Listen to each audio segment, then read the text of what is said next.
बिस्मिल्लाहिर्रहमानिर्रहीम। अस्सलाम वालेकुम। मैं हूं सरफराज मंसूरी और आप देख रहे हैं सरफराज मंसूरी ऑफिशियल। अदम एतमाद के हवाले से खान साहब ने हर इक़दाम किया, हर वो इक़दाम किया जिससे वो अदम एतमाद को नाकाम बनाए। लेकिन अब जो है वो पानी जो सर से गुज़र चुका है, अब जो इक़दाम खान साहब करने जा रहे हैं वो मुल्क के लिए भी नुकसानदेह है और उनके लिए तो बहुत ज़्यादा नुकसानदेह, लेकिन उससे जो है वो आगे रमज़ान आने वाले लोगों के लिए बड़ी परेशानी का बाइस बन सकते हैं। क्योंकि पहले मज़हब काट, इसके बाद जो है वो आलमी साजिश, फिर कोई ट्रम्प कार्ड, कुछ भी काम ना आया तो अब जो है उन्होंने एक मास तैयार किया है कि वो इजलास वाले दिन 1 लाख लोगों का उन्होंने कहा है कि 1 लाख लोग जो है वो इतवार की सुबह असम्बली के बाहर पहुँचे और उन लोगों का चेहरा देखे जो मुनहरिफ अरकान हैं और इत्यादि जो से थे जो साथ छोड़ के चले गए, उनका चेहरा देखे और आइंदा ना उनको वोट दे, ना उनको मुंतखब करें। और इसके बाद जो है वो जाहिर सी बात है कि जब वहाँ 1 लाख लोग असम्बली के बाहर जमा होंगे, जो कि इस सुप्रीम कोर्ट की जानिब से ही मना किया गया है कि इस दिन जब वोटिंग होगी उस वक्त ना रैली रेड जोन में दाखिल हो सकती है, ना जलसा करने की इजाज़त है, कुछ भी नहीं कर सकते। सिर्फ जो अरकान असम्बली होंगे वो फुल प्रूफ सिक्योरिटी के अंदर उनको असम्बली पहुँचाने की जिम्मेदारी जो है वो हुकूमत की होगी। इसके बावजूद भी जो है वो हुकूमत के में रहने के बावजूद खान साहब अभी वज़ीर आज़म है, जो कि वज़ीर आज़म को ये चीज़ ज़ेब नहीं देती कि वो किसी भी तरह का ऐसा इक़दाम करे कि जिससे जो है वो मुल्क अनारकी की तरफ जाए। अब जाहिर सी बात है जब 1 लाख लोग खान साहब ने कहा कि वहाँ पहुँचे, अब 1 लाख लोग मुझे तो नहीं लगता कि वहाँ पहुँचेंगे, क्योंकि जब 27 मार्च को खान साहब ने कहा कि इस्लामाबाद में एक तारीखी जलसा होने जा रहा है, फवाद चौधरी की तरफ से कहा कि एक रेफरेंडम भी हो सकता है, ये लोग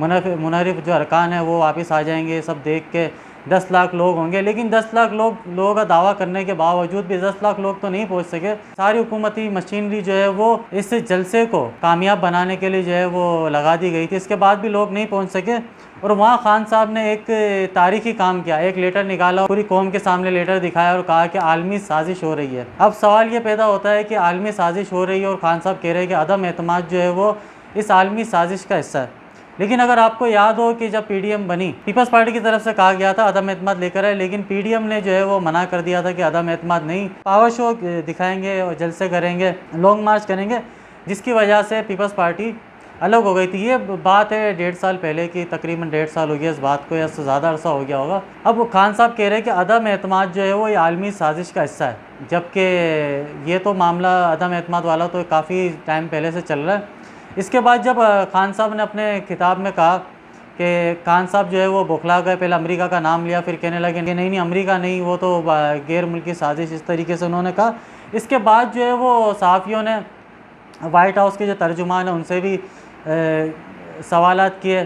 और दूसरे भी जो अमरीकी वज़रा है उनसे भी सवालात किए गए कि क्या अमेरिका इस साजिश में मुलविस है। तो अमेरिका ने तो इस साजिश से मना कर दिया कि अमेरिका तो किसी भी तरीके से इस साजिश में मुलविस नहीं है और वो एहतराम करता है पाकिस्तान के आइन की भी, और वो सारी सूरत हाल को देख रहा है जो अदम एतमाद वगैरह है। क्योंकि जाहिर सी बात है अमेरिका एक पावरफुल मुल्क है, वो सारी चीज़ों को देखता है कि कौन से मुल्क में क्या हो रहा है, अदम एतमाद लेकर आया तो अदम एतमाद कामयाब हो रही है नहीं हो रही, ये चीज़ों पर नज़र होती है। लेकिन ये खान साहब की तरफ से कहना कि अदम एतमाद के पीछे साजिश है। अच्छा, एक बात ये कि जब सलीम साफ़ी साहब सीनियर सहाफ़ी है, इनकी गहरी नज़र होती है सब सियासी मामला, तो जिस तरह के मामला तो सलीम साफ़ी साहब हो गए, हामिद मीर साहब हो गए, सुहेल वडाइच साहब हो गए, ये सीनियर सहाफ़ी है, इनकी जो है वो नज़रें होती हैं इन सारे मामलात में, इनके दिलों में बड़े राज होते हैं जो वो नहीं कह सकते, ना अपने व्लॉग में कह सकते, ना चैनल पे बैठ के कह सकते, लेकिन उन्हें सारी सूरत हाल का वाज़े तौर पर पता होता है कि क्या होने वाला है, क्या होने जा रहा है। तो सलीम साफ़ी साहब ने एक ट्वीट किया था जिसमें उन्होंने कहा था कि ये ना गैर मुल्की साजिश है ना कुछ। तो उन्होंने ये कहा था कि ये जो गैर मुल्की साजिश कह रही है किसी गैर मुल्की साजिश का हिस्सा नहीं है। लेटर जो है सिफारत खाना है वहीं से जो है वो खान साहब को ये भेजा गया था कि उनका ये मानना था कि इस तरह के मामला थे कि कोई साजिश हो रही है, लेकिन किसी मुल्क की तरफ से सलीम साफ़ी साहब ने कहा कि ऐसा कुछ भी नहीं है। जिसके ऊपर उन्होंने कहा अगर ये साबित हो जाता है कि किसी मुल्क की इस साजिश में मुलविस है तो मैं इस्तीफ़ा दे दूँगा। तो जो यूथी है जो कि बिल्कुल अक्ल से फारिग है, यूथी और अकल का कोई जोड़ नहीं है, आपको सबको पता है कि जहाँ यूथियों की बात हो अकल की बात तो हो नहीं सकती। तो उन्होंने जो है वो एक ट्विटर ट्रेंड चलाना शुरू कर दिया कि सलीम साफ़ी साहब इस्तीफ़ा दे, बल्कि उनको ये चाहिए था कि सलीम साफ़ी साहब के ख़िलाफ़ एक ट्रेंड चलाया, उसके उनके खिलाफ़ नहीं चलाना चाहिए था, बल्कि इमरान खान के खिलाफ़ एक ट्रेंड चलाना चाहिए था कि अब इमरान खान अवाम का एतमाद भी खो चुके और अपने अरकान का भी, क्योंकि इत्यादी साथ छोड़ गए और मुनरिफ अरकान जो इनके खुद के जो पीटीआई के अरकान थे वो भी साथ छोड़ गए। अब अपोजिशन के पास जो है कि नंबर पूरा है। ये सूरत हाल है कि 200 से ज़्यादा जो है वो लोग हैं अपोजिशन के पास, लेकिन अब खान साहब को वाज़े तौर पर ये पता चल गया है कि इनके पास जो है वो लोग नहीं हैं, तो इन्होंने अब ऊँचे हथकंडे जिसे कहते हैं कि वो इस्तेमाल करना शुरू कर दिए। भोंगी हरकत है। अच्छा, एक बात ये कि इन्होंने जो है इस बार भी ये किया कि जब फ़ौज ने कह दिया कि हमारा सियासत से कोई ताल्लुक़ नहीं, लेकिन उन्होंने जो है वो फिर जाके लेट गए कि हमारी मदद की जाए। लेकिन एक जाहिर सी बात है, जब एक वज़ीर आज़म कहता है कि हमारी मदद की जाए, तो वो देखते हैं सूरत हाल को देख के वो ये कहते हैं कि चले हम आपका पैगाम पहुंचा देते हैं कि मुल्क किसी अनारकी की तरफ नहीं जाए। तो खान साहब ने उन्हें कहा था अदम एतमाद जो है वो वापस ले ले, ताकि जो है वो मुझे कुछ टाइम मिल जाएगा तो मैं बजट अनाउंस करने के बाद, बजट के बाद जो है असम्बलियाँ तहलील कर लूँगा और इलेक्शन की तरफ चले जाएंगे। लेकिन आज खान साहब ने जो है वो एक इंटरव्यू में कहा कि फ़ौज ने मेरे सामने 3 मुतालबात रखे, एक इस्तीफ़ा, दूसरा अदम एतमाद का सामना और तीसरा बजट के बाद इलेक्शन। तो कहा कि मैंने उनको कहा कि 2 मुतालबात मैंने मुस्तरद कर दिए कि नहीं, ना मैं रिज़ाइन दूंगा ना ही अदम एतमाद पर वोटिंग होगी। ये है कि तीसरा जो इन्होंने खान साहब ने कहा, उनकी तरफ से जब तीसरा ऑप्शन रखा गया कि जल्दी इलेक्शन, तो उन्होंने कहा कि मैं मान गया उस बात पे, जिसकी जो वजाहत इस्टेब्लिशमेंट की तरफ से कर दी कि ऐसा हमने कोई भी ऐसे मुतालबात नहीं रखे थे, जिसकी वजह से साफ ज़ाहिर होता है कि खान साहब बिला वजह जो है वो फ़ौज को मुलविस कर रहे हैं, जबकि उनका सियासत से ताल्लुक़ नहीं है। दूसरी तरफ जो है वो फवाद चौधरी की तरफ से एक बयान आया वज़ीर कानून बनने वालों। अब जब वो वज़ीर कानून बनने वाले हैं, क्योंकि फ़ारूक नसीम साहब ने आपको पता है कि इस्तीफ़ा दे दिया है, और इन्होंने जो है वो एक शोशा छोड़ दिया और एक खबर गर्दिश कर रही है जिसका जो है वो अगर खुदा न खास्ता इस तरीके की हरकत की जाती है तो उससे जो है वो इदारों को भी बहुत ज़्यादा नुकसान पहुँचेगा और मुल्क जो है वो दूसरी तरफ अनारकी की तरफ जाएगा, इमरजेंसी की तरफ जाएगा। उनका अब जो है वो ये खबरें आ रही है कि इनका इरादा है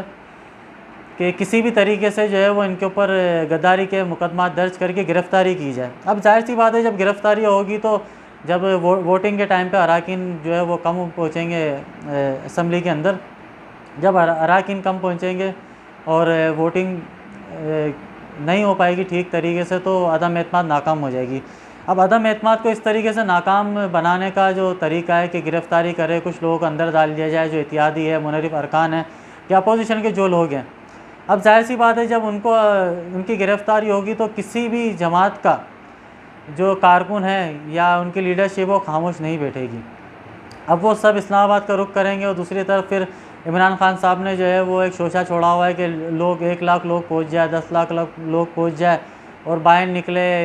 इनका चेहरा देखे, ये करे वो करे, जो कि एक वज़ीर आज़म को ज़ेब नहीं देता। ये डी चौक समझ रहे हैं कि ये उनकी वही सियासत है जो 2018 से पहले वाली, ये कंटेनर से उतरने वाला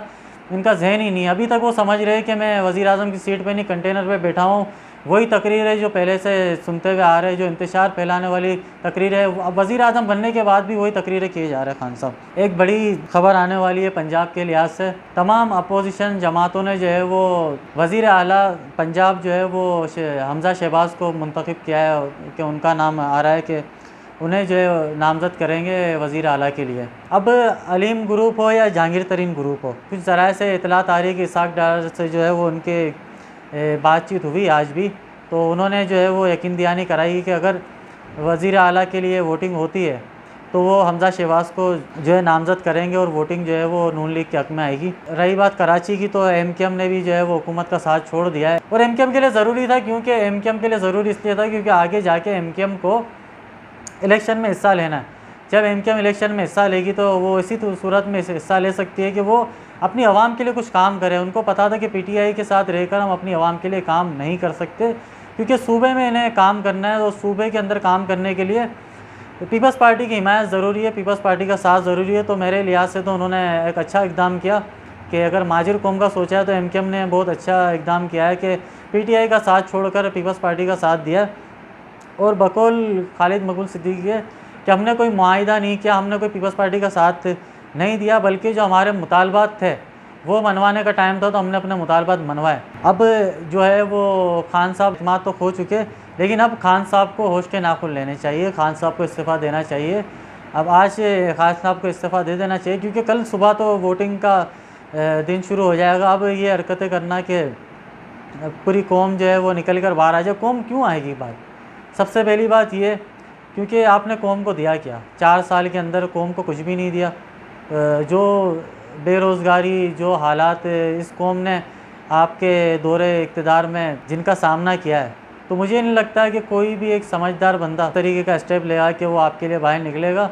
ये है कि जो यूथ है जिन्होंने कभी कोई काम नहीं किया, जो बाप कमाई पे चले, उन्हें पता नहीं है घर के खर्चे किस तरीके से पूरे किए जाते हैं, जिनका दिमाग बिल्कुल फारिग है, वो उनसे पूछे कि यार क्या बात है, क्यों निकले खान साहब के पीछे? तो वो कहते हैं कुछ भी है, हैंडसम तो है ना। अब उनकी ये ज़हनियत हो कि हैंडसम है तो फिर आप एक काम करें कि किसी एक्टर को लगा दो वज़ीर आज़म। तो सोचना चाहिए, हमारे जो पीटीआई के दोस्त हैं उनको भी अकल के नाखून लेने चाहिए कि अब बहुत हो गया। अब जो फ़ैसला होना है आइन के मुताबिक, जो फ़ैसला होना है इसे एक्सेप्ट करें, क्योंकि आइन से बढ़कर कोई भी चीज़ नहीं। आइन के खिलाफ वर्जी जो भी करेगा उन्हें फिर कानून का सामना करना पड़ेगा, क्योंकि सुप्रीम कोर्ट की तरफ से वाज़ेह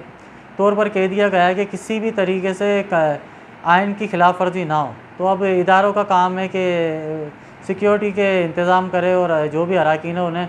असम्बली के अंदर जो है वो सिक्योरिटी के साथ पहुंचाया जाए, और किसी भी इंतशार के बजाय आइन के मुताबिक वोटिंग हो और जो है अदम एतमाद का सामना करे खान साहब। अब ये नहीं कि अगर मैं नहीं खेलूँगा तो कोई भी नहीं खेलेगा, इस तरह की हरकत नहीं होनी चाहिए। वीडियो पसंद आए तो इसे लाइक और शेयर ज़रूर कीजिएगा। अल्लाह हाफ़िज़।